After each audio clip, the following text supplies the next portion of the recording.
一体何なんだ。ネヘリット。キメロニーマス。 Now there is no hope. へえ。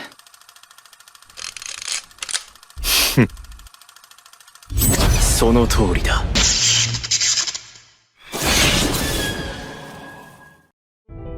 En el video anterior explicamos cómo finalmente los Supers consiguieron sobreponerse ante la mortal plaga que los azotaba gracias al ingenio de Cliff Grimor, además de echar un vistazo a los eventos desde la perspectiva de Norn y su relación con la pequeña Lucy, con quien encontró muchas cosas en común.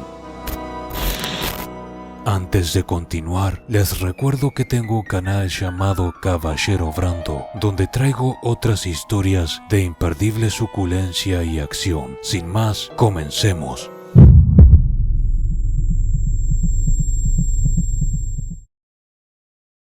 En las profundidades de cierto bosque, en el continente demoníaco, vivía una raza a la cual se refería con el término de monstruos. A ojos de Rudius eran slimes. Su ciclo vital consistía en esconderse en los alimentos. Así conseguían ser devorados por incautos monstruos con quienes desarrollaban una relación de simbiosis. Sin embargo, un día, cierto individuo capturó uno de ellos y experimentó todo tipo de cosas en su cuerpo, resultando en que el slime capturado consiguiera desarrollar conciencia propia. Esto satisfizo al captor, quien liberó al slime. Este último regresó con los suyos y compartió su sapiencia, marcando un antes y un después en su ahora artificial evolución. Ya no aceptarían ser llamados monstruos, por lo que se autodenominaron como los pegajosos. Pronto serían reconocidos como demonios y en la guerra de humanos contra demonios prestarían sus poderes para aumentar las resistencias de sus huéspedes, así como sus capacidades de sanación. En su momento representaron una gran ayuda a los reyes demonios de aquel entonces. De entre todos los pegajosos, uno en particular destacó por su servicio en la guerra, al punto en que se le fue entregado un ojo demoníaco por la mismísima emperatriz Kishirika Kishirisu, y se le fue otorgado también el título de Rey Demonio. Pero la historia no destacaría a ninguno de estos seres. Los pegajosos no contaban con importantes figuras retratadas en los libros de historia, pero todo eso cambiaría el día en que un pegajoso especial nació. Su nombre era Vita. Pero, ¿qué era tan especial en él? Como hemos establecido, los pegajosos eran parásitos. Podían compartir su sabiduría y poderes con su huésped, pero no eran capaces de controlarlos, al menos no hasta que el huésped muriera. Pocos eran los pegajosos que podían vivir sin la necesidad de un huésped, dado lo vulnerables que eran. El pegajoso Vita, por otro lado, era una convergencia del destino, un capricho del mana, un Miko, un niño bendito. Podía someter a su huésped al influjo de ilusiones y sueños que se traducían en años y años de un coma inducido que Vita aprovechaba para controlar su cuerpo. Pero la historia de su origen, lejos está de una épica. Fue la ignorancia y la curiosidad lo que le impulsó a abandonar la oscura cueva que era su hogar. Un día así lo hizo, y el agua de un río cercano llamó su atención, por lo que saltó. El agua se deshizo de su mucosidad, dejando su núcleo al desnudo, mientras que el núcleo es la conciencia de un pegajoso. Su cuerpo, sus órganos, su piel es la mucosidad. Sin ella, al ser ingerido, los jugos gástricos dañan el núcleo, y así fue que, al ser arrastrado hacia el océano e ingerido por un pez, Vita se quedó dormido tras aceptar su muerte dentro del estómago de aquel pez. La historia podría haber acabado ahí, pero el destino le tenía preparado algo diferente. Vita soñó con un ser que se presentó como el dios humano, Hitogami.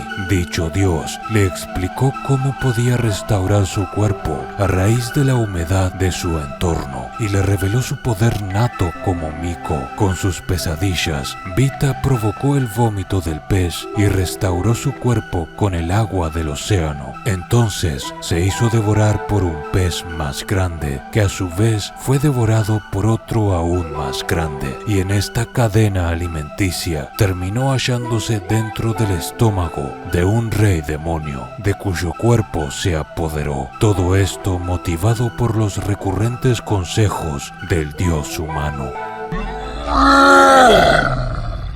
Aquel rey demonio poseído por Vita era uno muy poderoso, quien había peleado en la guerra de Laplas y sobrevivido. Ahora soy invencible, pensó Vita, y se dejó arrastrar por sus pulsiones tanáticas y eróticas, destruyendo, asesinando, robando, esparciendo sufrimiento por doquier, cometiendo todo tipo de atrocidades, y disfrutó cada maldito segundo de ello. Su arrogancia lo consumió.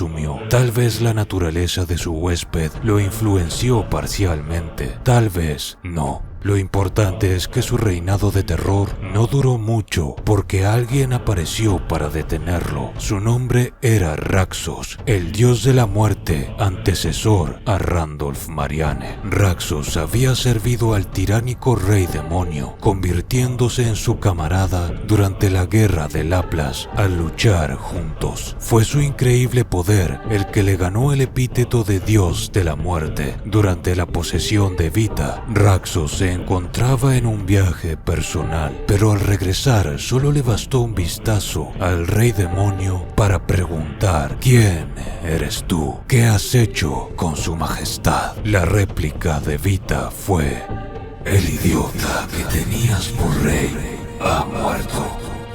Yo soy el demonio. No, yo soy el rey Avisal, Vita. Consecuentemente, ambos se enfrentaron en un combate a muerte, pero Vita estaba embriagado de poder y en su ingenuidad fue aplastado por el dios de la muerte antes siquiera de que supiera qué había sucedido. Pero ese no fue su final. Mientras el cuerpo del rey demonio moría, transfirió su núcleo a otro huésped y huyó. Su nuevo cuerpo no era tan poderoso, pero tras poseer al rey demonio, había ganado algo invaluable: conocimiento, saberes sobre el mundo y sus sociedades, y con ellos cultivó ideas sobre cómo hacerse nuevamente con un huésped sumamente poderoso. Pero Vita cometió un error.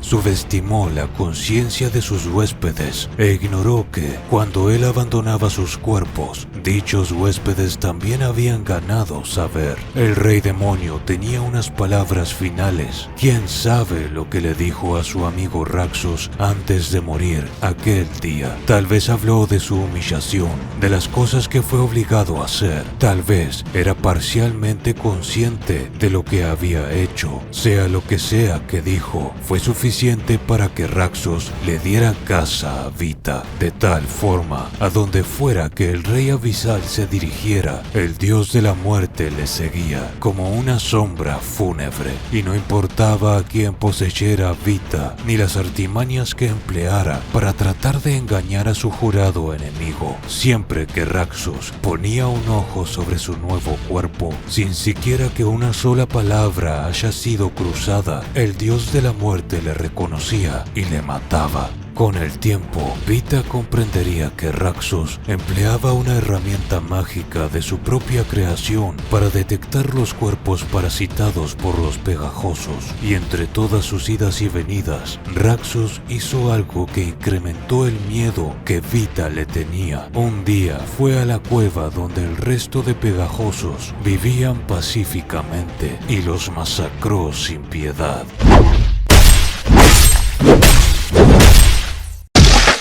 En su ambición desmedida y atroces actos, el rey abisal Vita había traído la desgracia y el fin a toda su especie. Vita, en su monstruosidad, había creado otro monstruo. Pronto también aprendería que el ingenio del dios de la muerte estaba a la par con su compromiso para matarle. Planeando poseer a Raxos como carta de triunfo infalible, Vita intentó poseer a un amigo cercano del dios que ya había pasado su inspección parasitaria recientemente, pero dicho amigo se encontraba usando una herramienta mágica que Raxos había creado de los huesos del difunto rey demonio, su querido viejo camarada. Pero la ingenuidad de su amigo permitió que Vita consiguiera escapar de las garras del anillo de hueso de Raxos. Aparentemente los sueños que Vita le enseñó a tal individuo habían revivido a su difunta amada y le habían permitido hablar con ella por última vez, incluso si fue una ilusión, pudiendo cerrar un capítulo inacabado en su vida. Mi amigo Raxos me matará, pero me encuentro agradecido por haber podido hablar con ella una vez más. Con esas palabras dejó escapar al rey abisal, quien se fue en un perro. Mientras huía en su forma canina, Vita finalmente lo entendió. Había subestimado la vehemencia con la que el dios de la muerte Raxos le perseguía. Había subestimado su poder y su compromiso. Tal vez porque había subestimado a su vez el poder de los lazos de los hombres, algo que a pesar de haber visto en las memorias de los poseídos, no comprendía de manera genuina, aproximándose a los seres vivos con una óptica instrumentalista. Sea como fuera, fue en el cuerpo de un perro que Vita finalmente se rindió. No hay manera en que pueda derrotar a alguien así, pensó. Puede que fuera la fuerza de aquellos lazos que no conseguía comprender, parte del causante de su temor. Para él, Raxos pasó a ser una fuerza de la naturaleza, implacable, una tan inevitable como la muerte misma. De tal forma,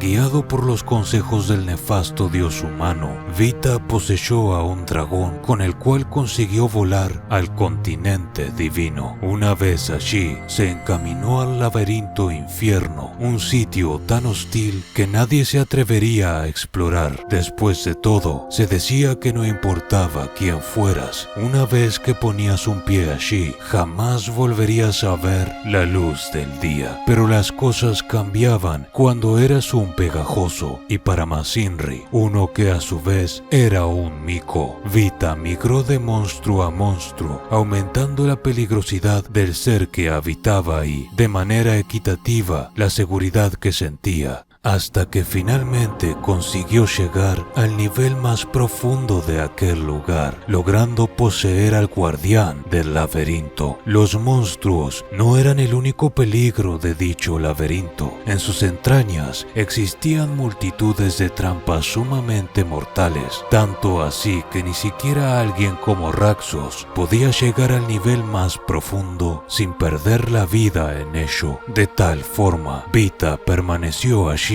escondido, lleno de temor, sin voluntad alguna de salir por miedo al dios de la muerte. En las tinieblas del salón del guardián, la voz del dios humano se hacía eco. Vita no podía dejar de repetir la risa de Hitogami cuando se burló de cómo todos los pegajosos, exceptuándolo a él y otro más, habían sido masacrados por su culpa. Y mientras que Vita no tenía compasión alguna por su propia especie, sí sintió una sobrecogedora vergüenza por la estupidez de su antiguo yo, la cual había provocado la extinción de los suyos. Puede que la antiquísima sabiduría del guardián que habitaba le permitiera ver las cosas desde una nueva perspectiva, porque aceptó el quedarse allí, inmóvil, por el resto de la eternidad. Irónico, había abandonado la oscuridad de una cueva tanto tiempo atrás solo para terminar en el interior de otro agujero, aunque esta vez completamente solo. Tal vez no le quedaba tan mal. Era, después de todo, el rey de aquel abismo. Una vez más, este relato podría haber encontrado su final ahora en el estómago de aquel guardián, quien tal vez soñaba con las mismas paredes que habían sido su hogar por milenios. Pero un día, el dios humano volvió a aparecer frente a Vita. Le dijo que necesitaba su ayuda, que se encontraba en un aprieto y que Raxus había muerto tiempo atrás. Hitogami había salvado la vida de Vita en 2 ocasiones ya, por lo que aceptó terminar con esa deuda. Aunque había un problema, su viaje a las profundidades del laberinto había consistido en uno de ida. El guardián no podía abandonar su trono y él por su cuenta no podía salir de allí, pero Hitogami le aseguró que no tenía de qué preocuparse. Enviaría a alguien a extraerlo del laberinto infierno y, efectivamente, alguien fue, pero cuando hizo acto de aparición frente a él, no pudo creer que alguien así fuera capaz de sobrevivir al laberinto. Su nombre era Gisu. Gisu se encontraba sentado sobre uno de los hombros de otro demonio, un rey demonio que le resultó familiar a Vita y la razón por la cual entendió que tenía sentido que hubieran sobrevivido. Así, Vita sumió al guardián en un sueño, provocó el vómito del mismo y se metió al interior de un frasco que Gisu había traído consigo. Entonces, mientras se dirigían al exterior como si no hubiera nada que temer, Gisu le explicó su plan. Tomarían el control absoluto de los Superts y su aldea y esperarían a que un hombre llamado Rudius apareciera. Rudius intentaría curar la plaga y ellos aprovecharían esto para conseguir tiempo. En el momento en que Gisu y sus aliados estuvieran listos para invadirlos, Vita poseería a Rudius y lo incapacitaría, asegurando de tal forma la victoria de Hitogami. Aunque, hablándose a sí mismo, Gisu añadió algo que intrigó a Vita. Sus palabras fueron: en cuanto a lo de la plaga, no estoy seguro. Ruisher salvó mi vida hace mucho tiempo. El que regrese de la batalla que se avecina para encontrar a toda su gente muerta es demasiado. Claramente hablaba por experiencia. Y esas palabras hicieron a Vita reflexionar. Pensó en cómo los pegajosos se habían extinguido por su culpa. No sentía tristeza per se, pero sí experimentó un gran remordimiento. Por eso, secretamente, decidió que si podía asegurarse de que el plan de Hitogami no fracasara mientras curaba a los Superts y evitaba la extinción de los mismos al final, entonces lo haría. Pero Vita había vuelto a caer en el mismo viejo error. Tal vez Raxus estaba muerto, pero su obsesión había continuado vagando por el mundo en la forma de un anillo, el cual pasó de las manos de su sucesor, el dios de la muerte Randolph Mariane, a las de Rudius Greyrat. Vita había abandonado el laberinto infierno sin saber que la obsesión de Raxus sería lo que le mataría finalmente, a través del poder inexplicable del sacrificio y la conexión humana que en su convicción trasciende el tiempo y a la muerte misma. Estos videos son posibles gracias a los miembros en pantalla y donaciones de Eros Lescano, Géminis Martínez, Rafael G. López, Dragshark 0, César 92, Daniel Díaz, Ángel 19, Giova Matías y Christopher Campodónico.